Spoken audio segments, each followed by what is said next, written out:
नमस्कार। पश्चिमी हिंदी उपभाषा वर्ग के अंतर्गत आने वाले आकार बहुला वर्ग में हम अब तक दो बोलियां खड़ी बोली और हरियाणवी को पढ़ चुके हैं। आज की क्लास में हम दक्खनी बोली पर बात करने वाले हैं। तो देख लेते हैं कि दक्खनी में हमें क्या क्या पढ़ना है। सबसे पहला पॉइंट यहाँ पर दिया गया है कि इसका क्षेत्र दक्षिण भारत या दक्कन के पठार में होने के कारण ही इसका नाम क्या पड़ा है, दक्खनी पड़ा है। दूसरा पॉइंट यहाँ पे दिया गया है, दक्खनी मूलतः हिंदी का ही एक रूप है। इसका मूल आधार दिल्ली के आसपास प्रचलित 14वीं 15वीं सदी की खड़ी बोली है। तो पहला प्रश्न तो यहाँ से ये निकल कर आता है कि दक्खनी जो कि पश्चिमी हिंदी उपभाषा वर्ग की एक बोली है और पश्चिमी हिंदी उपभाषा वर्ग का क्षेत्र उत्तर भारत में है, तो फिर दक्खनी का क्षेत्र दक्षिण भारत में क्यों है? तो इस प्रश्न पर हम पहले ही चर्चा कर चुके हैं। 14वीं 15वीं सदी वो समय काल है, या हम कहें कि 14वीं सदी का जो समय है वो मोहम्मद बिन तुगलक के शासनकाल का समय है और इसी समय राजधानी परिवर्तन का फैसला लिया गया था। राजधानी परिवर्तन के उस फैसले के कारण बड़ी संख्या में विस्थापन हुआ, आम जनता का या जो राजकाज से जुड़े हुए लोग थे उनका, व्यापारी वर्ग का। तो जब ये लोग दिल्ली से दौलताबाद पहुंचे तो वहां पर ये अपने साथ अपनी भाषा भी लेकर गए। तो इस तरह 14वीं 15वीं सदी में दिल्ली के आसपास जो बोली प्रचलित थी वो दक्कन के पठार तक पहुंची और फिर वहां पर उसे दक्कनी कहा जाने लगा। अगला जो पॉइंट यहाँ पर दिया गया है वो ये है कि फौज, फकीरों और दरवेशों के साथ यह भाषा दक्षिण भारत पहुंची। तो यदि हम इतिहास के पन्नों में झांक कर देखें तब पाएंगे कि न सिर्फ मोहम्मद बिन तुगलक के शासनकाल में अपितु अलाउद्दीन खिलजी से लेकर औरंगजेब के शासनकाल तक दिल्ली में बैठे शासकों की लगातार ये महत्वाकांक्षा बनी रही है कि दक्षिण भारत पर भी उनका अधिकार हो। और इस क्रम में कई बार फौज को आक्रमण के लिए दक्षिण भारत भेजा गया। तो सैनिक वर्ग के जो लोग थे उनके साथ भी भाषा दक्षिण भारत पहुंची। अगला जो पॉइंट दिया गया है वो ये है कि दक्खनी कई परिवर्तनों से गुजरी। तो भाषा जब 14वीं 15वीं शताब्दी में दिल्ली से दक्षिण भारत की तरफ गई तो वो अपने मूल रूप में नहीं रह गई, उसमें कई सारे परिवर्तन देखने को मिले। क्या क्या परिवर्तन आए? तो दक्खनी पर उर्दू का पर्याप्त प्रभाव पड़ा, उसके जो पुराने रूप थे वो विकसित होकर बदल गए। तो हमें पता ही है कि भाषा लगातार विकसित होती रहती है और विकासशील अवस्था में ही रहती है। आवश्यकताओं के अनुसार भाषा में नए नए रूपों का जो है आगमन होता है, नए नए शब्दों का आगमन होता है और जो शब्द, जो रूप प्रयोग में नहीं रह जाते वो धीरे धीरे पीछे छूटते चले जाते हैं। और क्षेत्रीय बोलियों का भी बहुत ज़्यादा प्रभाव दक्खनी पर पड़ा। तो वहाँ दक्षिण भारत में क्षेत्रीय बोलियां कौन कौन सी थी? तमिल, तेलुगु, कन्नड़। इनका प्रभाव भी दक्खनी पर पड़ा है। नेक्स्ट स्लाइड पे चलते हैं। दक्खनी जो नाम है ये 14वीं 15वीं शताब्दी में नहीं आया था, तब इसको अलग अलग नामों से जाना जाता था। कोई इसको हिंदुस्तानी कहता था, कोई इसको हिंदी ही कहता था। तो दक्खनी नाम कब आया? दक्खनी नाम सबसे पहले मुल्ला वजही की रचना है कुतुब मुश्तरी, जिसका प्रकाशन वर्ष है 1638, इसमें देखने को मिला। दक्खनी में पर्याप्त साहित्य रचना हुई है। खड़ी बोली गद्य का प्राचीन प्रमाणिक ग्रंथ भी दक्खनी में ही मिलता है, तो ये भी आपको याद रखना है। और खड़ी बोली गद्य का वो प्राचीन प्रमाणिक ग्रंथ कौन सा है? मिराजुल आसिकीन। इसके लेखक कौन है? तो इसके लेखक हैं ख्वाजा बंदा नवाज गेसू दराज, ये इसके लेखक हैं। क्षेत्र क्या है दक्खनी का? तो दक्खनी का जो क्षेत्र है वो प्रमुखतः दक्षिण भारत है, जिसमें बीजापुर, गोलकुंडा, ये बीजपुर गलत लिखा है, बीजापुर ये सही होगा, बीजापुर, गोलकुंडा, अहमदनगर आदि आते हैं। इसके साथ ही बंबई, मध्य प्रदेश और महाराष्ट्र के सीमावर्ती क्षेत्र में भी हमें दक्खनी देखने को मिल जाती है। इसकी उपबोलियां कौन कौन सी हैं? तो इसकी उपबोलियां हैं मैसूरी, गुलबर्गी, बीदरी, बीजापुरी और हैदराबादी। ये बीजापुरी होगी, बीजापुरी। वहां के जो क्षेत्र हैं उन्हीं के नाम पर इसकी उपबोलियां हैं दक्खनी की। चलिए अब हम चलते हैं नेक्स्ट स्लाइड पे। यहाँ पे मैंने कुछ पेज रखे हुए हैं और ये भोलानाथ तिवारी जी की किताब से है। किताब का नाम है हिंदी भाषा का इतिहास और पेज नंबर है 99। अगर आपके पास ये किताब है तो आप देख सकते हैं। यहाँ से हमें इस कथन को देखना है। भाषा वैज्ञानिक दृष्टि से दक्खनी को मैं समझता हूँ कि मूलतः प्राचीन खड़ी बोली मानना चाहिए। तो दक्खनी को भोलानाथ तिवारी जी क्या मान रहे हैं? प्राचीन खड़ी बोली मान रहे हैं। ठीक है।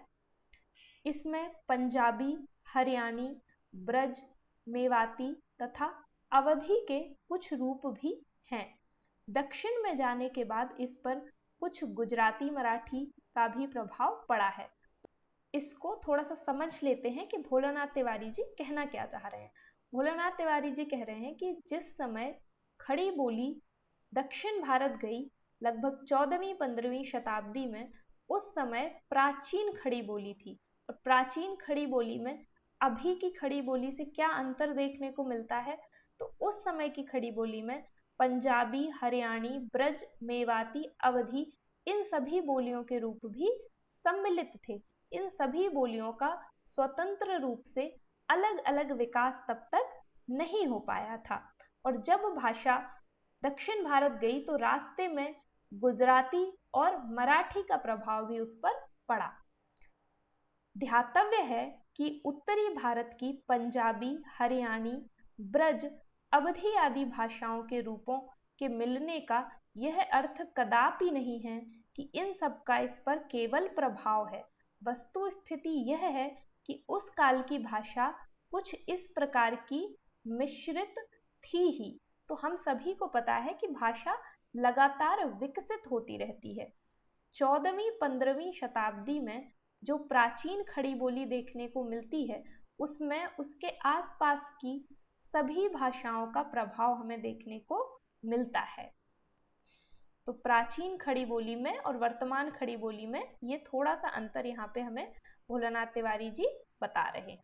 आगे लिखते हैं कि सभी बोलियों का स्पष्ट अलग अलग विकास नहीं हुआ था। सभी का जो रूप है वो एक ही तरह की भाषा में देखने को मिलता था। कबीर ने भी इसी मिश्रित भाषा का प्रयोग किया है। तो ये पॉइंट थोड़ा सा मुझे इम्पोर्टेंट लगा, क्योंकि जब हम कबीर को पढ़ते हैं तो वहाँ हमने पढ़ा है कि कबीर की जो भाषा है वो पंचमेल खिचड़ी है। तो क्या ऐसा था कि कबीर दो शब्द खड़ी बोली से ले रहे थे, दो राजस्थानी से ले रहे थे, दो अवधी से ले रहे थे, दो ब्रज से ले रहे थे और सबको मिला के रचना कर दे रहे थे? ऐसा नहीं था। कबीर जिस समय लिख रहे थे दरअसल उनके समय की भाषा ही पंचमेल खिचड़ी थी, इसीलिए कबीर के यहाँ भी हमें वही भाषा देखने को मिलती है। अब हम चलते हैं नेक्स्ट स्लाइड पे। ये भी भोलानाथ तिवारी जी की किताब से मैंने लिया है पेज, और ये पृष्ठ क्रमांक 100 है। यहाँ पे लिखते हैं दक्कनी की केवल लिपि ही फारसी या प्रचलित शब्दावली में उर्दू है। तो दक्कनी की जो लिपि है वो कौन सी है? उर्दू है, या फिर हम कहें फारसी है। अन्यथा इसकी भाषा में सामान्य हिंदी की भांति ही भारतीय परंपरा के पर्याप्त शब्द हैं। तो यहाँ से हमें दक्कनी के स्वरूप को समझने में मदद मिलेगी। तो ये हमारी दक्कनी है, दक्कनी बोली। इसको लेके जो जो फैक्ट मिलेंगे आप थोड़ा सा ध्यान से देखते चलिएगा। तो इसकी हमने देखी लिपि क्या है, उर्दू या फारसी इसकी लिपि है। और इसमें जो शब्द मिल रहे हैं वो ज़्यादातर शब्द किसके हैं? सामान्य हिंदी के हैं। सामान्य हिंदी की ही भांति इसमें भारतीय परंपरा के शब्द पर्याप्त हैं। अरबी फारसी शब्द उर्दू की तुलना में आज बहुत ही कम है। अरबी फारसी के शब्द दक्कनी में कम है। इसका क्षेत्र दक्षिण में होने के कारण ही इसका नाम दक्कनी पड़ा। आज हिंदी वाले इसे हिंदी या दक्कनी हिंदी कहकर इसे अपनी भाषा और इसके साहित्य को अपने साहित्य का अंग मान रहे हैं, और उर्दू वाले कदीम उर्दू या दक्कनी उर्दू कहकर इसे अपना अंग मान रहे हैं। तो खींचतान चल रही है। दक्कनी को हिंदी वाले अपने में शामिल करना चाहते हैं और उर्दू वाले अपने में शामिल करना चाहते हैं। वस्तुतः न केवल दक्कनी भाषा अपितु उसका साहित्य भी हिंदी के निकट है।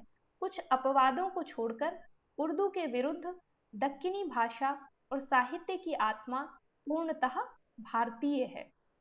ये आप एहतियात से देखते चलिएगा कि भोलानाथ तिवारी जी क्या कह रहे हैं, इससे आपको दक्कनी को समझने में मदद मिलेगी। कुछ शब्द उदाहरण के लिए देखे जा सकते हैं, जैसे यहाँ पर ये कुछ शब्द दे रहे हैं, प्रकार, संचित, इंद्रिय, अलिप्त, स्थूल, कल्पित। ये जो शब्द हैं ये कहाँ मिलते हैं? बुरहानुद्दीन के ग्रंथों में मिलते हैं।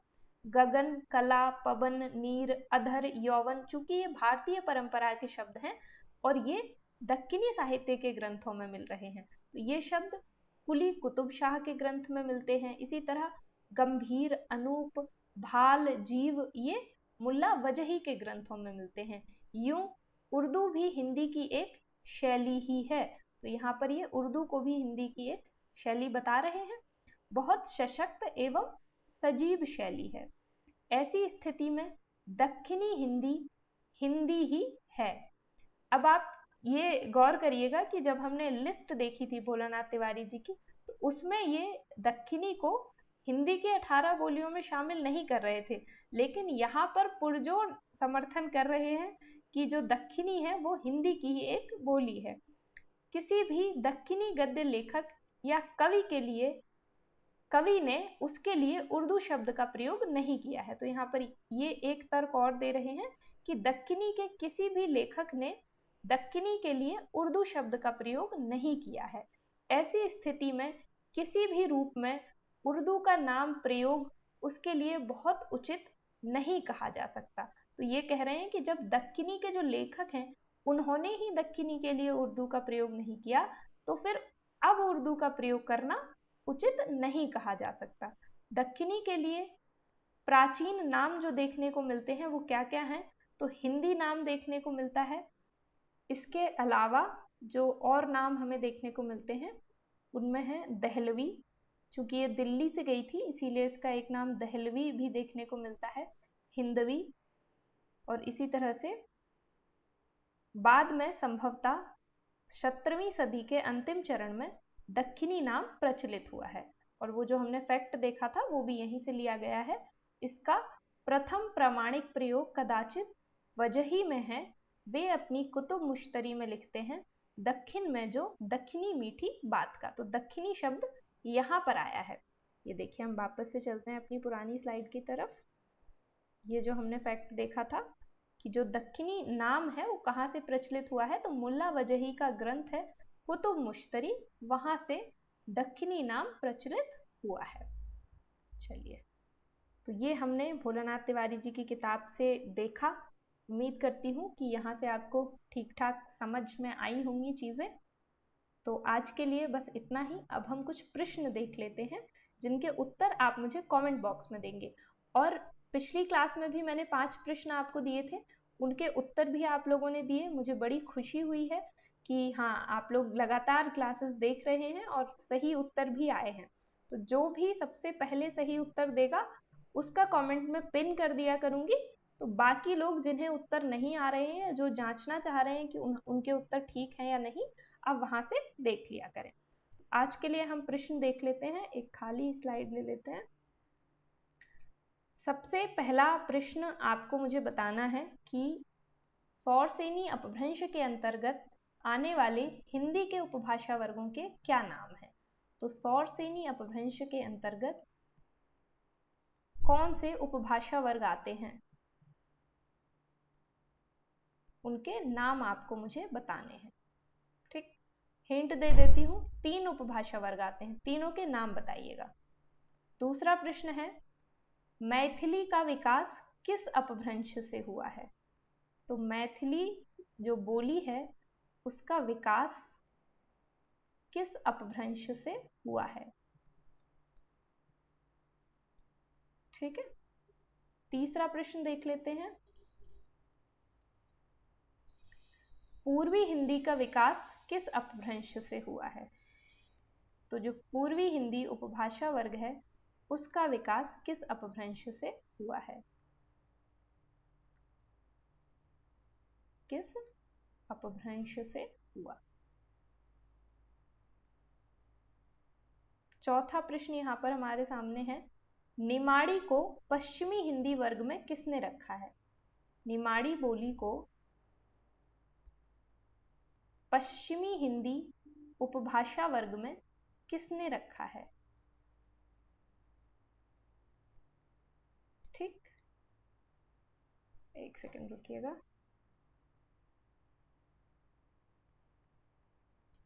किसने रखा? पांचवा प्रश्न देख लेते हैं। जॉर्ज ग्रियर्सन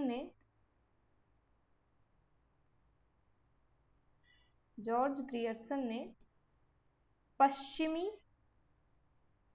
राजस्थानी किस बोली को कहा है? किसे कहा? ठीक, छठवां प्रश्न यहां पे हम देख लेते हैं। पहाड़ ताली उपबोली किस बोली से संबंधित है? किससे संबंधित है? हैंडराइटिंग पर ना जाइएगा, मैं बोल रही हूं, आप वहीं से प्रश्नों का उत्तर देने की कोशिश करें। तो यही 6 प्रश्न हैं जो आज के लिए हैं हमारे। इनका उत्तर जो है आप कमेंट बॉक्स में दें, ताकि मुझे भी ये अंदाज़ा बना रहे कि कितने लोग वास्तव में सीरियसली पढ़ रहे हैं और लगातार क्लासेस देख रहे हैं। आप लोगों के नाम भी मुझे याद रह रहे हैं अभी कि हाँ, ये ठीक ठीक उत्तर दे रहे हैं और ये लोग लगातार क्लास में बने हुए हैं। तो आज की क्लास के लिए बस इतना ही। मिलते हैं नेक्स्ट क्लास में, तब तक आप लोग अपना ख्याल रखें। बहुत शुक्रिया।